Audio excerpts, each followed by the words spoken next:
Hello friends, मैं हूं अंकिता। स्वागत करती हूं फिनशाला के आज के इस नए वीडियो पे। आज का हमारा जो ये वीडियो है फाइनेंशियल मार्केट बिगनर्स मॉड्यूल की ही कंटिन्यूइंग सीरीज की वीडियो है।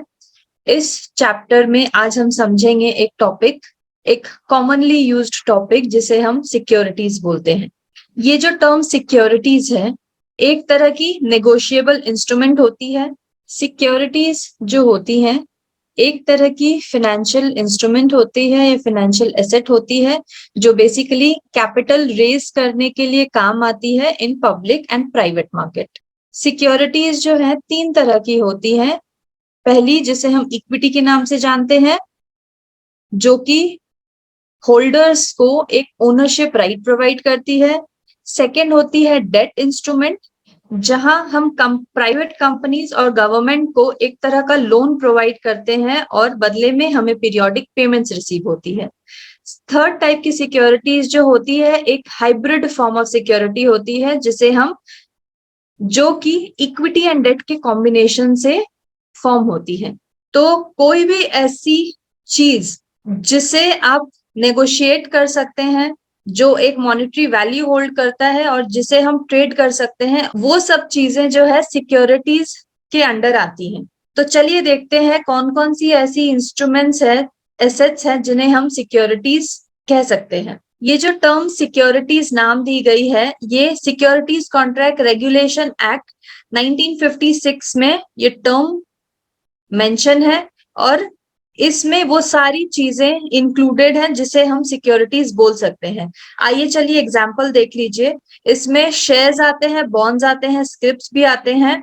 उसके बाद कोई भी मार्केटेबल सिक्योरिटी जो कि एक कंपनी या एक बॉडी कॉर्पोरेट प्रोवाइड करते हैं, कोई भी गवर्नमेंट सिक्योरिटीज, कोई भी डेरिवेटिव प्रोडक्ट्स, कोई भी unit of collective investment scheme, इसका मतलब यहाँ पे म्यूचुअल फंड की बात की जा रही है।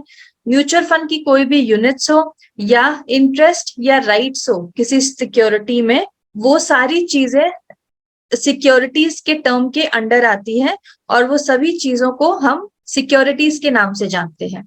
आइए चलिए समझते हैं कि फंक्शंस ऑफ सिक्योरिटीज मार्केट आखिर है क्या।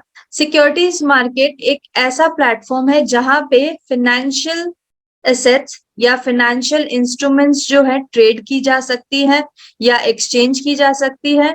ये एक तरह का चैनल है जहां पे कुछ लोगों की सेविंग्स जो है वो रीएलोकेट की जाती है in the form of investment and entrepreneurship. Securities market के होने की वजह से उन बिजनेसेस को हेल्प मिलती है जिनको लॉन्ग टर्म फंडिंग की जरूरत होती है अपना कैपिटल रेज करने के लिए। बेसिकली सिक्योरिटीज मार्केट जो है एक तरह की चैनल है, एक तरह की प्लेटफॉर्म है जहां पर कैपिटल रेज की जा सकती है।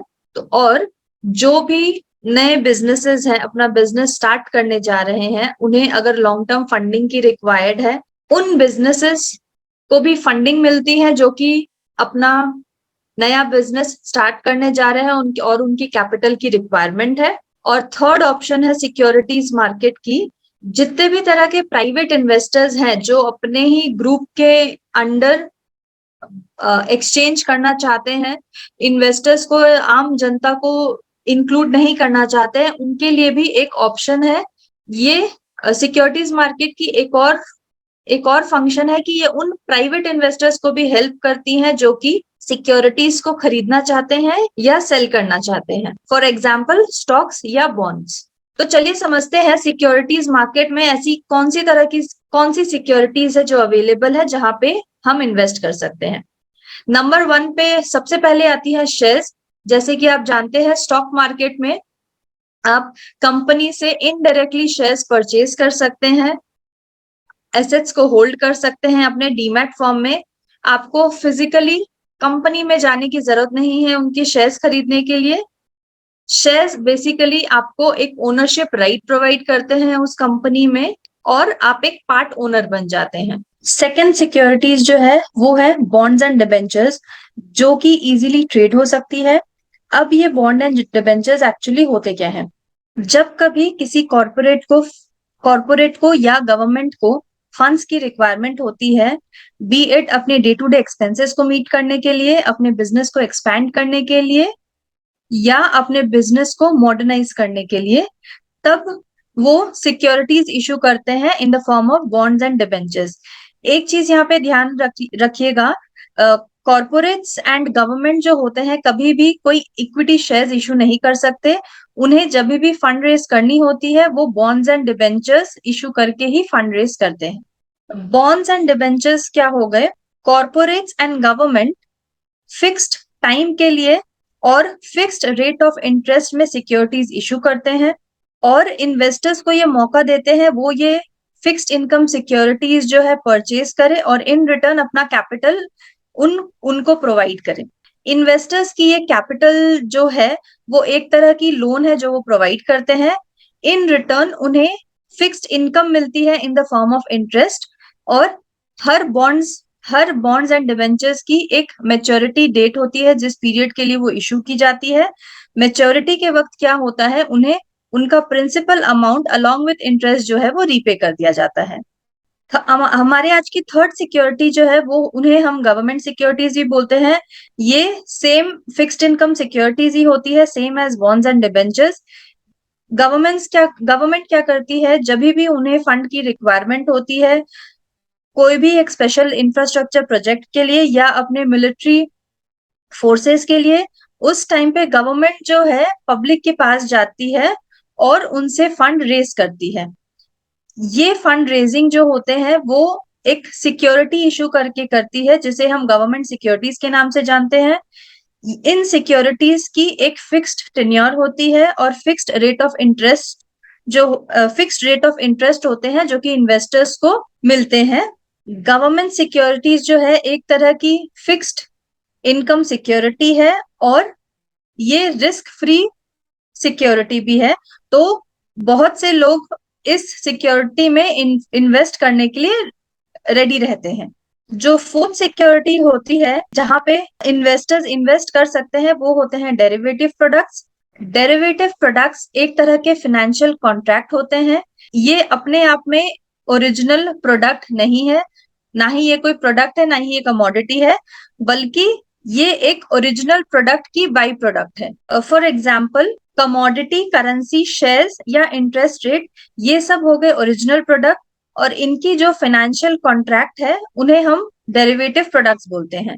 अब सपोज कमोडिटी और करेंसी में या इंटरेस्ट रेट में आप डायरेक्टली ट्रेड नहीं कर सकते एज एन इंडिविजुअल और एज एन इन्वेस्टर, तो आप उन्हीं कमोडिटी या करेंसी के डेरिवेटिव प्रोडक्ट्स को यूज कर सकते हैं और मार्केट में उन्हें इजीली ट्रेड कर सकते हैं। डेरिवेटिव प्रोडक्ट्स में बहुत अच्छी लिक्विडिटी होती है और इनके कॉन्ट्रैक्ट्स जो होते हैं उनमें मंथली एक्सपायरी होती है, तो आप इजीली इन्हें ट्रेड कर सकते हैं।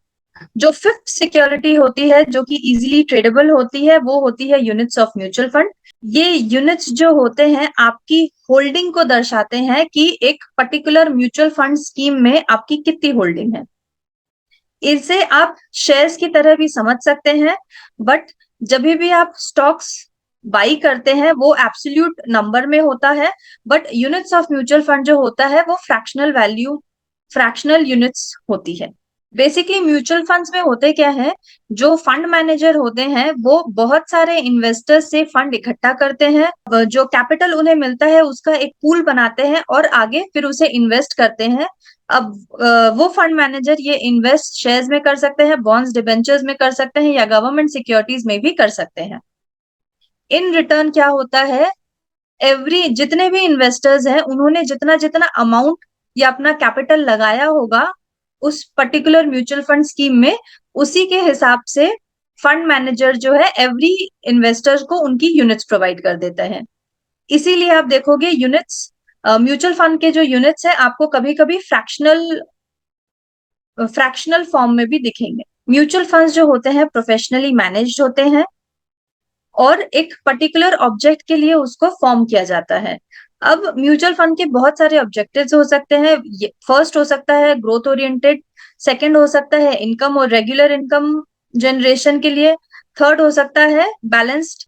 तो चलिए आज का हमारा वीडियो यहीं खत्म होता है। काइंडली इस चैनल को लाइक, शेयर एंड सब्सक्राइब करें ताकि मेरे आने वाले वीडियोस आपको मिलते रहें।